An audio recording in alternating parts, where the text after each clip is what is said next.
Take this job and shove it. Ain't working here no more. I quit. In all seriousness, I'm Miles Street. I'm an international leadership and business coach, and I work with passionate, driven international business leaders who want to maximize their leadership performance and multiply their bottom line. And I'm going to be talking to you about the Great Resignation and its impact upon business, leadership, and what does it mean for our future. So as a business leader, you're getting to experience firsthand the Great Resignation. And where are we at with it right now? We're seeing more and more people quit. According to the Washington Post, a record 4.3 million people, about 2.9% of the national workforce quit in August. That's Labor Department data. We've also seen in September, the nation's jobless rate fell to a pandemic low of 4.8%. And Gallup is telling us that nearly half of the American workforce are actively searching for new opportunities. You know why? There are a bunch of them out there. And if you're one of those people that are tired of your job, have had enough, it's your time. And guess what? As a business leader, as an owner, you're losing power and control. Yes, it has shifted. Work is being redefined. Why is that? Maybe because we've been stuck in our old ways. Yes, that's right. 1940s, the 40-hour work week was invented. And guess what it is? 2021. We've had a pandemic. People got to work from home. People got let go. People had time to think, plan, dream, strategize, figure out how to be tactical. Maybe you're one of those people who had a side hustle and you got to focus more on it. Maybe it's growing. Maybe you're one of those people that had it up to here with your leadership, with the way the culture was at your job, or maybe just bored to death. Maybe you're burnt out. That's another reason why. People are just burnt out. They had the pressure of the pandemic. They have childcare concerns. They have health concerns. They've realized that working all these years and doing extra, trying to get ahead and not getting rewarded for it. They realize sitting at home, having time with family, that they enjoyed it. Yeah, that's kind of where we're at. Time magazine said a record 42.1 million Americans quit their job in 2019. So what does that mean for us today? That means we're seeing that quit rate rise as we move forward. Time magazine also reported that in 2019, a record 42.1 million Americans quit their job. Now, it didn't happen a lot during 2020 because, hey, we're in the middle of a pandemic. We're holding on to those jobs. Which jobs were left for us to hold on to if we didn't get let go? But so far in 2021, the quit levels have been up to 10 to 15% higher than they were in 2019. So why is that? Why are all these people quitting? Well, guess what? A lot of us got free money. Yeah, the government gave out all those stimulus checks while we were sitting at home, and some people didn't have to pay the rent for quite some time. Your student loans were forgiven. Hey man, if I had a student loan, guess what I was going to do? I was going to be stacking up some cash. If I was smart, I would have saved that stimulus money. But we're also seeing that the job quit rate among low income have skyrocketed during this time as well. And a lot of times we think about quitting as a bad thing. Quitting is for losers, lazy people. We can't figure out why these people don't come work. Well, guess what? maybe they decided they could just do better. Maybe they decided, I want to live life on my terms, not on yours. You've been telling me what time to clock in, what time to clock out, what I should do, what I shouldn't do. Some of you got to work from home, enjoyed it so much, and you found it very productive. Your leadership still can't figure it out. Some of them want to deny it. But you've been able to prove it. And guess what? We live in a digital age. Yes, I know for a lot of salaried people, this works great. You know, you can work, you did all the Zoom meetings, you learned to leverage technology that was out there. Wow, if you had Monday.com or Asana or Slack or something else, you were able to get that work done, get those projects done, and you found out you were much more efficient. And at the same time, you were able to get daily life things done at the same time. And it was a great benefit to you and your family. It was almost like we were going back into the 19th century. Yeah, when people worked on farms and the whole family was together. Another reason all these salary workers are quitting, they found out they were so productive from home, and now you're saying, we got to come back. You want to watch us work again. Yeah, and they're not liking it. Nah. They realize that tension, stress, everything else they had to deal with, that long commute, they don't want to do no more. And they learn that they can be just as productive from home. For a lot of people, that was great. I mean, there's some people who want to go back to the office. They want that social connection again. But a lot of people out there don't want to do it. Now you got mask requirements. You got COVID requirements, shots, all that kind of stuff. And people are all over the place as far as what they think and believe and how they want to do that. And some people are just tired. They don't want that stress, that tension. And so they're quitting. They're going elsewhere, finding something better, maybe doing their own thing. Then there's also all those factory workers, supply chain workers, and a lot of them have had to work during all this, try to keep us going as a country, your businesses. And they've done tired of all the ups and downs of not knowing what's going to happen, what the work schedule is going to be like. Are we working a full week or not a full week? Or why are you making me work all this extra overtime? Yeah, manufacturing's really hurting right now. Yeah, there's a manpower shortage out there that's killing us. I work in that industry and it's killing us. And what are we doing to change it? How are we making it better? Those are the things we're dealing with. People are tired. People want something different. They figured, hey, maybe I can find a way to do it differently. Maybe if you change your culture, I'd want to come back. Maybe if you think more about what would be a better schedule, how can we do it better? While I'm thinking about it, hit that like button and subscribe to my channel. A shift from the employer to the employee. For the first time in a long time,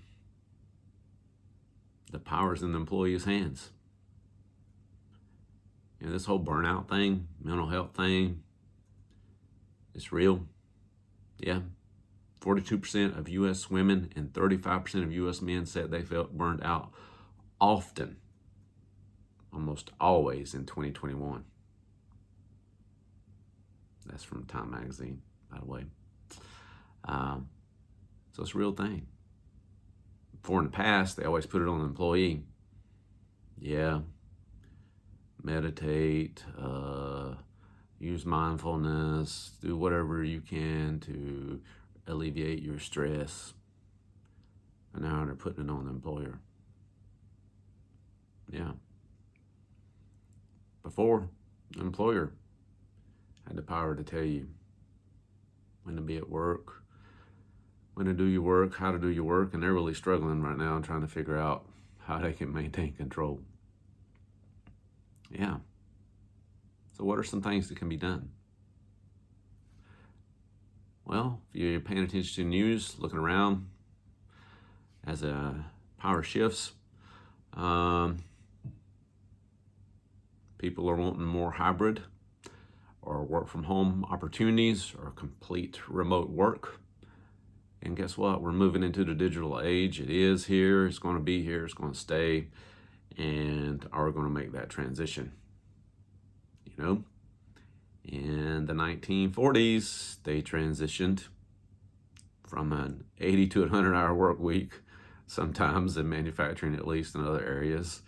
That's when they introduced the 40-hour work week. And legislated it as well. So what are we going to do in 2021? Are you going to create those hybrid opportunities?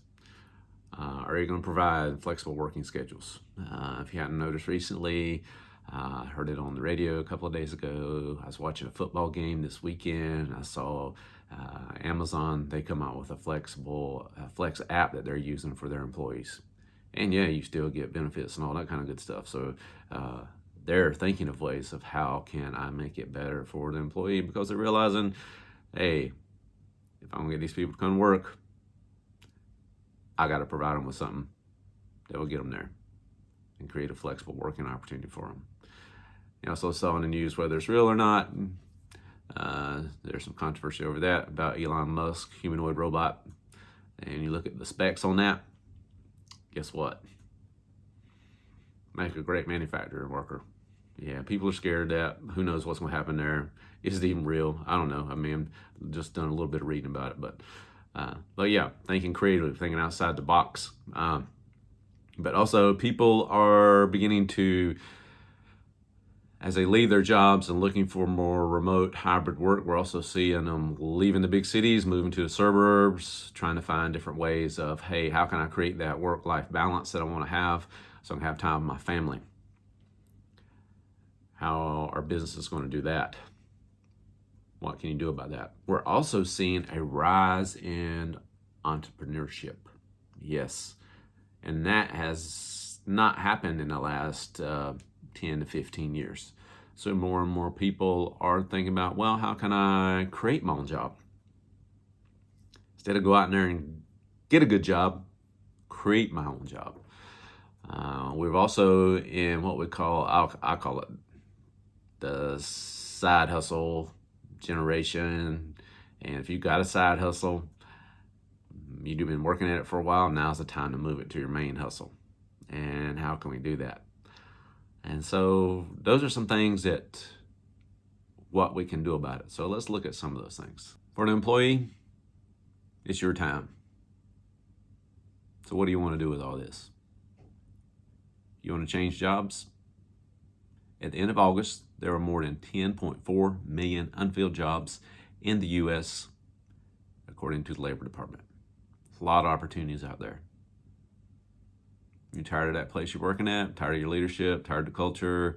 Tired of the way they're making you do things? Whatever it is, you want something new and different? Now's the time. Update that resume. Start networking.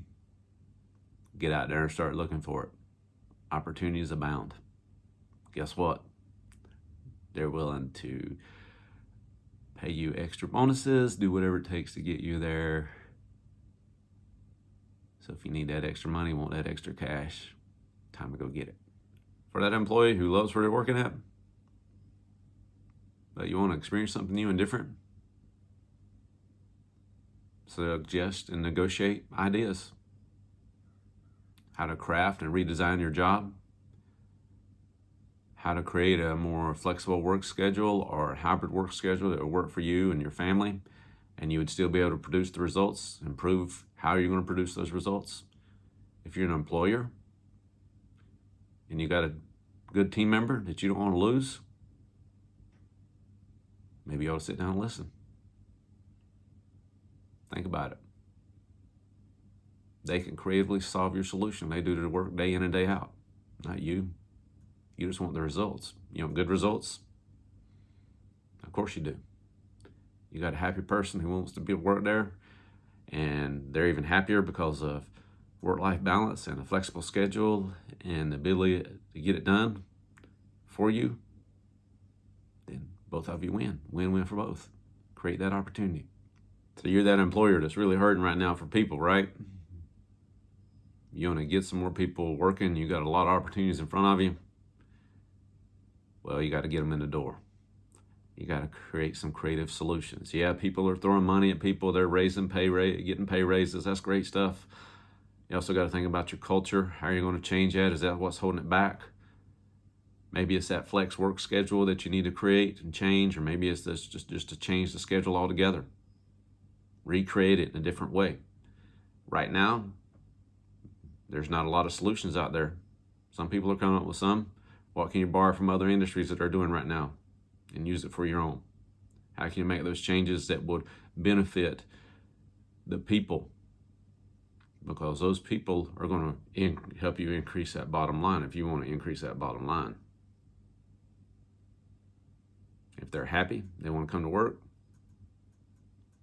you might see that bottom line increase. As an employer, make your work digitally friendly. You work with your HR department, your IT department, and figure out how you can make it work that people can be productive from wherever they need to work from. You start doing that, you start getting ahead. Leveraging the technology, taking advantage of it. We're moving into the digital age, and let's get it done that way and work together on it. At the same time, you're going to need to be able to get some of your people trained on how to lead virtually and lead virtual teams and help set that up and make that possible at the same time, and work on that and change your mindset about work and how it happens and where it happens. If that happens, then you're going to have people who want to show up, who are going to be able to get that stuff done for you. For those of you going the entrepreneurial route, you got that side hustle, you want to become your main hustle, there's several things you can start doing. One, do more of the things that are working. It'll help you get results faster. Do less of the non-value added things, and do something new and different. What is a new idea that you have, something different you can do that could change your business? Final thing is, stop doing the things that aren't working at all. Just stop it. Let it go. Even if it was your idea and you see it's not working, you try time and time again, just stop it. Try something different. One of the things you need to begin to do is determine what is the minimum amount of money you need per month, and consistently get it for a 3-month basis on minimum before you decide to quit. Yeah. Don't quit without a real plan in place and a contingency fund, some money saved up to help you out in case something goes wrong. Finally, what is really working for you right now? That one thing that's working really well. How can you improve it by 10%? Make it better. Whatever that one thing is, that's what's going to push you over the edge and create that momentum and extra income and increase that bottom line. So figure out what that is and improve it by 10%. Finally, for you guys that want to work remotely, think about doing it internationally. Yeah, they say a lot of you are moving from the city to the suburbs.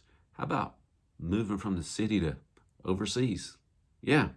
How about an island destination? Yeah. Did you know there's a lot of opportunities out in the Caribbean? You start looking at Antigua, Barbados, Bermuda, Aruba. Yes, they have some remote work visa options for those digital nomads out there who have been doing it for a long time. There's a lot of resources. There's different fees for visas and paperwork you got to do and stuff like that. You got to do the research on that. I'm going to spend my time on this episode talking about that. But those are some places you could go. You could go to Europe. You ever want to go there? Germany, Iceland, Estonia, the country of Georgia is really accepting of remote workers. Yes, the main thing you need is a good internet connection.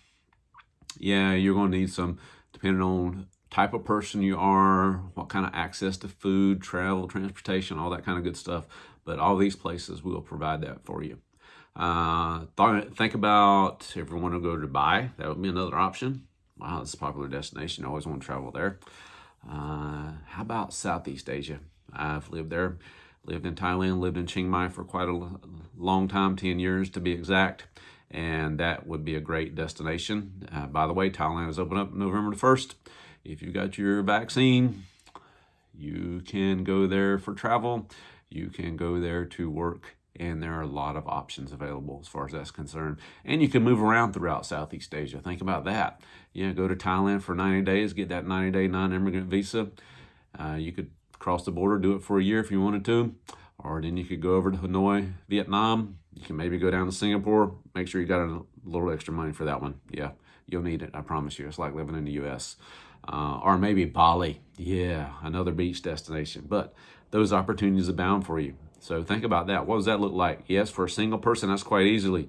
But as an adult, maybe a couple, that's also still easy for you to do. Some of these visas that they charge different prices, so you need to look all that up as well. But even for families, look at the education, what kind of school system. Living in Southeast Asia, living in Thailand, Chiang Mai had several international schools. Begin to look at that, research that, and decide for yourself what destination would work for you. And do that for a year or two. Great opportunity. Create different experiences. And that's how work is changing. And maybe your business won't allow that. I understand that. Not all of them are going to let you do that remotely from just anywhere. Maybe they're going to require you to come back occasionally. But with the right amount of money, it can be very much possible for you. So look that up, check it out. I hope this episode has been of value to you. And my name is Miles Street. I'm an international leadership and business coach. If you are deciding to quit and you're ready to take that side hustle to your main hustle, and you need a new game plan, and you want the freedom to work on your own terms and increase your bottom line as you do it, or maybe you're that business leader and it's time to transition. I'm ready to move to more hybrid, remote, digital type work so that I can attract and retain those employees to help me leverage and multiply my bottom line. If that's you, please sign up for your discovery call in the description below. Look forward to working with you.